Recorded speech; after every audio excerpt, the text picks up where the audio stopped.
ಮಾಲಿಕೆ 7. ಮಾಲಿಕೆಯ ವಿಶೇಷ ಸಕ್ರಿಯ ಲೇಖಕರು. ತಿಂಗಳ ವಿಶೇಷ ಲೇಖಕ ಕೌಶಿಕ್ ಕೂಡು ರಸ್ತೆ ಅವರ ಕಾದಂಬರಿಗಳು. ಪುಸ್ತಕ ಪರಿಚಯ 24. ಪುಸ್ತಕದ ಹೆಸರು ಜಮಲಾಪುರದ ಜಡೇಮುನಿ ಕೇಸು. ಲೇಖಕರು ಕೌಶಿಕ್ ಕೂಡು ರಸ್ತೆ. ಅಭಿಪ್ರಾಯ ನವೀನ್ ಕೃಷ್ಣ ಭಟ್. ಓದುತ್ತಿರುವವರು ಸತೀಶ್ ನರಸಿಂಹ. ಪತ್ತೇದಾರಿ ಪ್ರಕಾರಗಳಲ್ಲಿ ಮಾಗಿದ ಬರವಣಿಗೆ.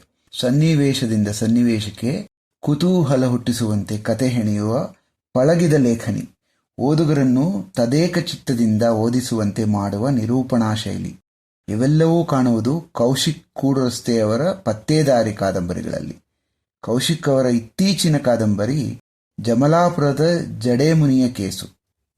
ಬಿಸ್ಲೆ ಘಾಟಿಯ ಹತ್ತಿರದ ಸಣ್ಣ ಊರು ಜಮಲಾಪುರ ಪಕ್ಕಾ ಘಟ್ಟದ ಮೇಲಿನ ಹಳ್ಳಿಯದೆಂದು ಭಾಸವಾಗುವುದು ಕೌಶಿಕ್ ಅವರು ನೀಡುವ ಹಳ್ಳಿಯ ಚಿತ್ರಣದಿಂದ. ಈ ಕಾದಂಬರಿಯಲ್ಲಿ ದಟ್ಟವಾಗಿ ಪ್ರಾದೇಶಿಕತೆ ಹಬ್ಬಿದೆ. ಊರ ಜನರ ಸಂಭಾಷಣೆ ಘಟ್ಟದ ಕನ್ನಡದಲ್ಲಿರುವುದರಿಂದ ಅಲ್ಲಿನ ಚಿತ್ರಣ ಕಣ್ಣೆದುರಿಗೆ ಬರುತ್ತದೆ. ಇಲ್ಲಿ ಕೌಶಿಕ್ ಅವರು ಒಂದು ಮೆಟ್ಟಿಲು ಹತ್ತಿ ಪ್ರಾದೇಶಿಕತೆಯ ಘಮವುಳ್ಳ ಪತ್ತೇದಾರಿ ಕಾದಂಬರಿಯನ್ನು ಓದುಗರಿಗೆ ನೀಡಿದ್ದಾರೆ. ಜಮಲಾಪುರವೆಂಬ ಹಳ್ಳಿಯ ಮುಗಿಲಮನೆ ಹೋಂಸ್ಟೇಯ ಸುತ್ತ ನಡೆಯುವ ಕೊಲೆಗಳು ಮೇಲ್ನೋಟಕ್ಕೆ ಜಡೇಮುನಿ ಮಾಡಿದ್ದೆಂದು ಊರ ಜನ ಆಡಿಕೊಳ್ಳುತ್ತಾರೆ. ಯಥಾರ್ಥಕ್ಕೂ ಇದು ಜಡೇಮುನಿಯ ಕಿತಾಪತಿಯೇ? ಅಷ್ಟಕ್ಕೂ ಜಡೇಮುನಿ ಎಂಬ ದೆವ್ವ ನಿಜಕ್ಕೂ ಇತ್ತೇ? ಊರಲ್ಲಿ ನಡೆದ ಕೊಲೆಗಳಿಗೆ ಕಾರಣವೇನು?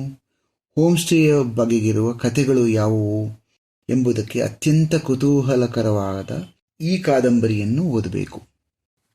ನನಗಿಲ್ಲಿ ಇಷ್ಟವಾದದ್ದು ಕೇವಲ ಕೊಲೆಗಾರರ ಪತ್ತೆಯತ್ತ ಮಾತ್ರವೇ ಕಥೆಯನ್ನು ಕೇಂದ್ರೀಕರಿಸದೆ ಊರ ಜನರ ಸ್ವಭಾವವನ್ನು ಮುನ್ನೆಲೆಗೆ ತಂದಿದ್ದು. ಅರ್ಥಾತ್ ಇಲ್ಲಿ ಕೌಶಿಕ್ ಅವರು ಚೆನ್ನಾಗಿ ಪಾತ್ರಪೋಷಣೆಗೆ ಒತ್ತು ಕೊಟ್ಟಿದ್ದಾರೆ. ಲೇಖಕರು ಪ್ರತಿ ಅಧ್ಯಾಯದ ಕೊನೆಗೂ ನೀಡುವ ಒಂದೊಂದು ಟ್ವಿಸ್ಟುಗಳು ತುದಿಗಾಲಲ್ಲಿ ನಿಂತು ಇನ್ನೇನು ಮತ್ತೇನು ಎಂದು ಬೆರಗು ಹುಟ್ಟಿಸಿ ಕುತೂಹಲಭರಿತವಾಗಿ ಓದಿಸಿಕೊಂಡು ಹೋಗುವಲ್ಲಿ ಮುಖ್ಯ ಕಾರಣವಾಗುತ್ತದೆ. ಒಂದು ಕೋಪಿಯ ಕಥೆಯಲ್ಲಿ ಕೋಪಿಲುವ ಪ್ರಾಣಿಯ ಬಗ್ಗೆ, ಕೇಸ್ ಆಫ್ ಕಮಲಾಪುರ ಎಸ್ಟೇಟ್ನಲ್ಲಿ ಅಂಬರ್ ಗ್ರೀಸ್ ಬಗ್ಗೆ, the curious case of Tara ಗುಪ್ತಾದಲ್ಲಿ ಇನ್ವಿಸಿಬಲ್ ಇಂಕ್ ಎಕ್ಸ್ಪೆರಿಮೆಂಟ್ ಬಗ್ಗೆ ಮತ್ತು ಇಲ್ಲಿ ಸುಪ್ತ ಮನಸ್ಸಿನ ಆಲೋಚನೆಗಳ ಬಗ್ಗೆ ಮಾಹಿತಿ ನೀಡಿದ್ದಾರೆ. ಹೀಗೆ ಅವರ ಪ್ರತಿ ಕಾದಂಬರಿಯಲ್ಲಿಯೂ ಹೊಸ ವಿಚಾರಗಳಿರುವುದು ಗಮನೀಯ. ಒಂದು ಪುಸ್ತಕದಿಂದ ಇನ್ನೊಂದು ಪುಸ್ತಕಕ್ಕೆ ಲೇಖಕರು ಬೆಳೆಯುತ್ತಾ ಮಾಗುತ್ತಿರುವುದು ಸ್ಪಷ್ಟವಾಗಿ ಕಾಣುತ್ತದೆ. ಒಮ್ಮೆ ನೀವು ಓದಿ ಆನಂದಿಸಿ. ಧನ್ಯವಾದಗಳು.